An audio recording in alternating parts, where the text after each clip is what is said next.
Okay, so fair warning, this is not going to be one of the usual fun go time vlogs. I thought I'd try something a little bit different. I kind of want to revert back to some of my original goals from literally first episode I've ever posted on here ever. Yeah, let's confession time. Here we go.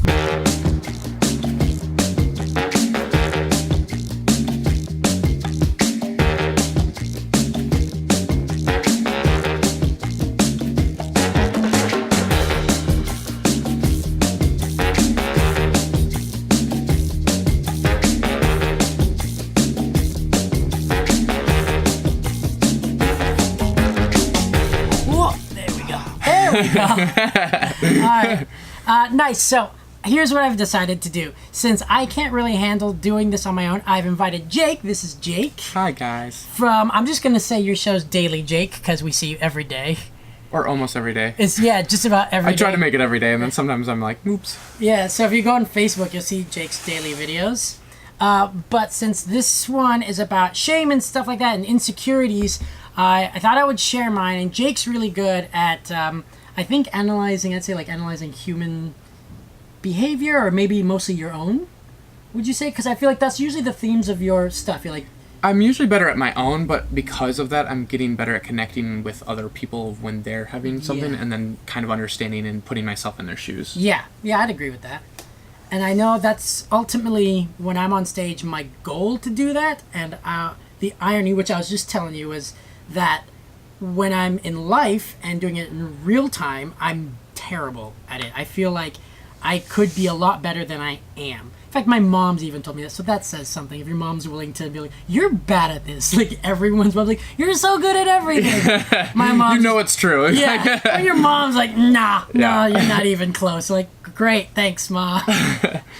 So yeah, I thought I'd focus on that, and to keep it simple, first I'd go with acrobatics, since we both are doing acrobatics. Yeah, that's something we're used to talking about, I guess, or analyzing or sharing stuff, because we do it all the time. That's something, a big part of us. Yeah, which also makes it kind of like an easy metaphor for us at the same time, I think.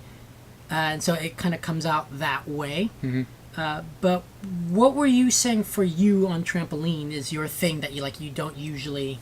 that you're struggling with? It's probably better if it's a struggle, right? Yeah. It's something that recently came to light, because I was talking with Julian Kalari and kind of walked in on, because I was doing some other stuff, walked on at him working with Mo, and it was basically, I don't exactly know what started it, but from what I could tell, it was almost like Mo had asked Julian, like, how do you find your own style? Like, how do you take your movements and you make them yours, and you kind of get that? And so it looked like he was just kind of going through a bunch of stuff, and I was like, that's something I struggled with for so long, because I came to circus from an athlete mindset mostly, not an artistic mindset. I feel like that's been a huge struggle in making things meet and making people be like, that's Jake Hinga. That's like, you could just see a shadow of it, like a silhouette, and you'd know that was me. Not just because he's tall, but because he does the movement that way, or he puts his stamp on it. And I've never really had that.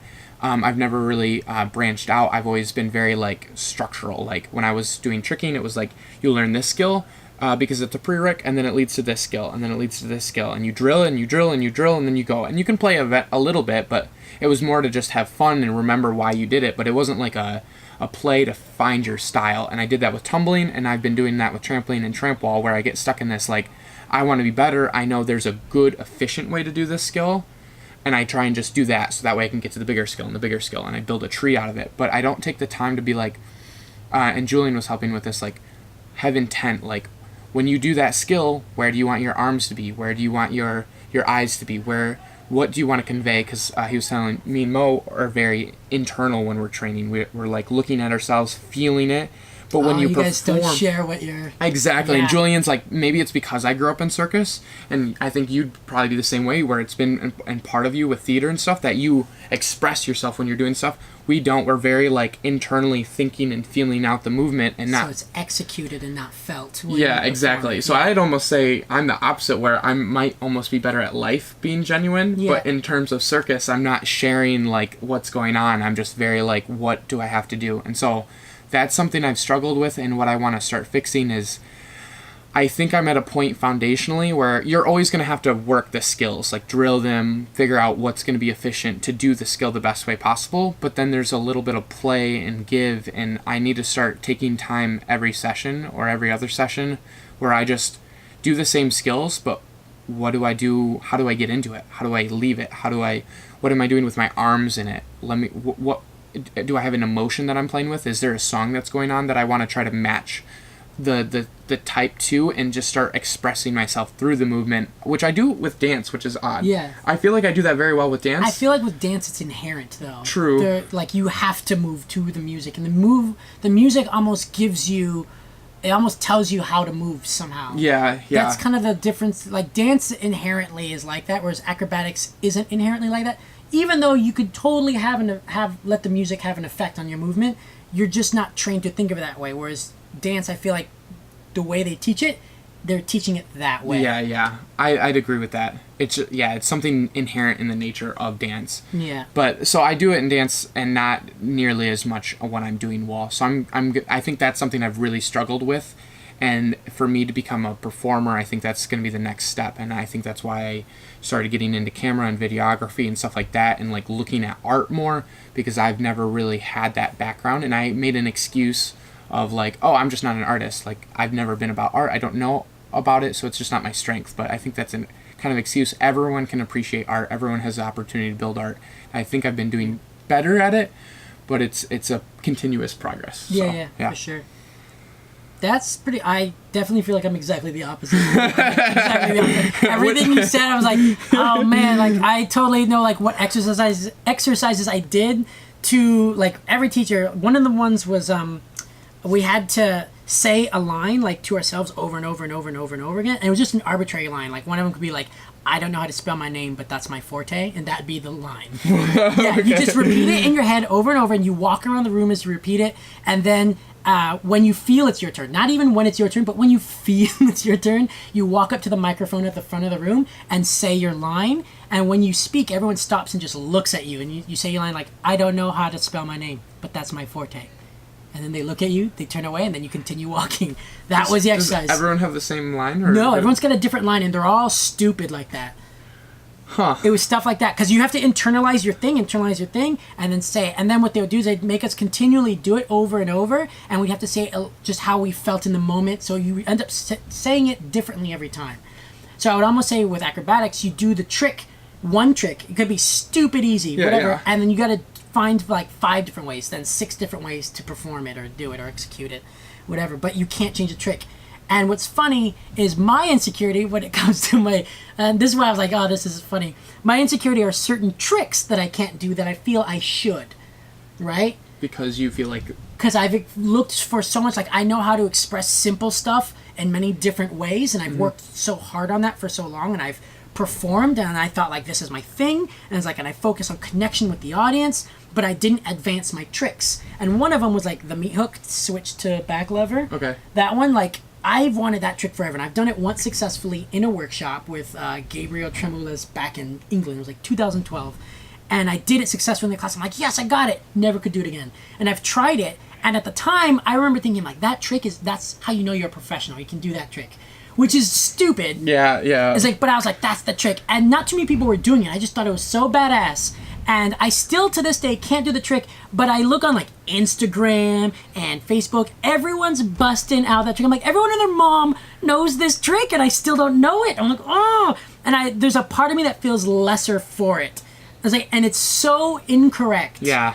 Because it's really about your connection to your audience more than anything. Like, social media, people talk about it, and I've been preaching it for I don't know how long for the circus world, but I know that's my skill on stage. So even if I'm doing something like a hip key, or I mean, forget like just a climb, like I won't even get technical with it. If I'm just doing a climb, I know I can sell it really well and connect to the audience pretty well, that I don't have to do much. So by the time I do a trick, they're like, oh my god, and they followed me through it. Yeah. But then in life, I'm like, I don't Jake and I, before we filmed this, we're talking about a meme, and I'm not sure how many of you guys have seen it. It's the iceberg meme, where you see the peak of the iceberg above the water, but below it's even bigger, and like that's how much work goes into theater, or that's how much work goes into your trick or an act, whatever it is. But I'm very much of the mindset in life, anyways, how I approach things. I put in all this work and I'm processing what I'm going through, and it's the massive iceberg, but I don't show or talk to anybody about it at all until I have a conclusion. And that's where I think I've identified it recently, that once I've got a conclusion, whether it's a good conclusion or a bad conclusion, then I'll share it. But I don't like sharing anything I'm going through until it's concluded and I've solved it in some way, good or bad. I could have failed, I could have succeeded, but when it's done, then I'm like, okay, this is what happened, and I'll share it and I'll share my thoughts. But I don't like the as I'm going through it, I'm like, I can't share it yet, I'm still processing thing, despite the fact that that's what makes people get closer and connect. Mm-hmm. And that's my big, like, I guess, fail in life right now, to my knowledge. You know, basically what my mom gave me, that was the fail. So after you said the meme thing, it made me think of another one that I think is it's the same idea, but it's slightly different, so it's turned into a more optimistic side, where it's a picture of a guy on a stage juggling successfully, and then there's a staircase behind him, so the audience is out in front, he's on the stage, and then there's a staircase descending, so the audience can't see down the staircase, right? Yeah. And it's just him juggling successfully, but you see on the, it's plates, and on the staircase, the audience can't see, it's just shattered plates everywhere. Which is just a very, like, you know, the audience only sees your success. They only see the trophy. They only see the wins, but they don't necessarily see all the work that went into it, which is the main way people think about it. But for us, this is kind of where our point, I feel like, sometimes is a lot of people enjoy the process, the struggle, the behind the scenes, not knowing what we're doing and just kind of bobbling through it. And I feel like so much of life is, when I feel like I've been learning lately, is no one really knows what they're doing all the time. Like, some people have a better grasp. That's why it's fascinating, though. And I get it. It's just, on the other spectrum, it's hard to show. Yeah. It's really hard to show. In life, anyways. For real. And that's where I think we're complete opposites. Yeah. So I feel like I do a better job being more genuine and sharing things that I struggle with in life things. So if I'm starting something new and I'm brand new at it and I'm making a fool of myself, I feel like I'm better at sharing that. I feel like I'm pretty good at being like, this is something new that I'm doing. Like, so what kind of started this whole thing is I've been doing daily videos, and that was the main thing I wanted to do. That was just to share it and be bad at it and like be okay with that, and then I could see myself getting better. So not only was I okay with myself putting myself out there, which was something that I wanted to work on, but then people could see me struggling and kind of be like, oh, he's trying and making a fool of himself, and he's okay with it. Maybe I can be too. And so that's what I've been going for. Yeah. It works. It's really good. I follow it every single time. Although we're always, that's where we go through like our geek rants too. Yeah. But and I'm totally the opposite, where I will share stuff on stage, but when it comes to like all these vlogs, as you're on my channel right now watching this, like everything's edited, and I like knowing the conclusion. Like, I need a full-blown story, and it's gotten to the point that, whether you've noticed or not, I've noticed that like they're starting to just turn into montages. I'm like, this is what happened, I can make this montage here. Mm-hmm. Which, to be fair, I'm really getting into like I'm trying to get better at B-roll types footage and stuff like that, and that's definitely a weakness of mine. So I just been I'm going to zone in on it, but I've sacrificed a lot of story building and acknowledgement of what I originally wanted to do this for, because my first episode I ever posted was saying I want to get out of my head, and doing that put me more in my head. And I was like, that's the hardest part. And that's probably what I was trying to think of what my like biggest daily struggle is kind of being in my head in certain times, where it's like for me, I think a group setting. So if I'm one-on-one with someone, I feel like I'm very genuine and I can connect with them. I can be very personal, look them out in the eye, feel what they're feeling. I can relate to them. But when it's a group setting, I feel like just inherently it's just so much harder, because it's me versus them, or like they might all be judgmental or whatever the case may be, and I feel like I sometimes change, or the group might be doing something, and I feel like everyone struggles with that probably, Yeah, but the group might do something, I don't want to go against them. That inherent, like, oh, I'm scared. Yeah. That's hard. That's very tribal, though. I feel like we're meant to, because we subconsciously... It's wired. Yeah, we all know that, like, if we go completely against the group, then we get kicked out of the group, and then we're less likely to survive. Like, at least if you look back to tribal times, you don't get to survive unless you're a part of a group. You're by yourself, and you can't handle being by yourself against bears and whatever the heck else was out there. Exactly. That could kill you. So that, I think, with all those years of evolution, we're hardwired for that. Don't go against the group thinking, and it makes sense why. Yeah. Yeah. Okay, we didn't solve anything. Yeah. But if you relate to it, you relate to it. I know. Oh, was it the shame part I told you about? Because, to I guess, is this ending on some sort of note? I won't say it's a high or low note, but I know my process, I have such a shame with it that in life, if I'm into something, if I don't know the conclusion, we already know I don't share it, right? Because the plane vlog, if you saw the plane vlog, I got into planes for a solid month before the actual day when me and Carl went out to fly. And in that vlog, building up to it, I was looking up plane videos, plane pictures. I found out what my favorite plane was. So I'm like, oh snap, I like the Sea Ray. And I thought the Sea Ray was the coolest plane because it lands on water, takes off on water, and land depending whatever it wants to do. And it was the tires, the way it was set up, I thought was perfect. And like that's the plane I would get if I had suddenly had great amount of money to get it. But I would not share that with anyone. Like if I was in the kitchen, I was looking up plane stuff. If someone walked in, I switched my video to anything else. Like I just shot a little clip with Joe and I of me experiencing that, but it's a total reenactment. And it's literally that much, to the point that I would prefer you would know that I was looking at porn than showcasing what I'm actually interested in that moment. I think it's hilarious. And I have no idea why I'm like that. I just am, and I experience it, and I'm now starting to identify this weird, like, I'm ashamed of what I'm into. Yeah. I'm ashamed of what I'm into. And that, like, I don't know who else is like that, because there's no reason to be ashamed of planes. Like, I look back, I'm like, that's ridiculous. Yeah. And even when I started talking, I felt this, and a couple people would like make jokes or kind of be like, oh, I saw the video, and kind of like say it in a more like, oh, Jake's doing this weird thing, and I like felt a mocking sort of way. Yeah, and it wasn't very like mean or really, really out there. And I also knew that some people, like I've watched other people do that type of thing, and I'm like, this guy's kind of rambling and talking, and I don't know. I know I was self-aware enough to know that some people would think it was weird, and I started expressing that, being like, I feel like it's weird. I'm going to keep doing it, but I definitely feel like that's happening a little bit, and I know more than anyone that it's kind of weird, and that's why I'm doing it. And it was just really cool that I actually, on the reverse, so many people were like, no, I'm glad you're doing it. So I think it's cool. Well, when you're sharing something, it seems clear that you connect more, which is ultimately the goal, but for some reason, subconsciously, we think that's not going to happen. Mm-hmm. And yeah, it sounds like that's exactly what you're trying to do. That's what I'm trying to do. I think we're all trying to connect to people. At the end of the day, we're just, for whatever reason, trying to manage it on our own terms. Mm-hmm. But the moment you control it, it always goes wrong. I will raise my hand. It doesn't go well. And that's from experience, as I've just shared.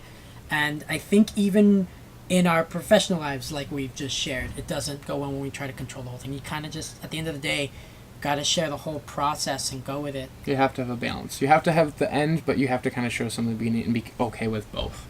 Now to put it into practice, though. That sounds... All right. I think that's a good... That was decent. Let's end it there. That's this is a process. So step 1, acknowledge the process and enjoy it. Yeah. See you guys later.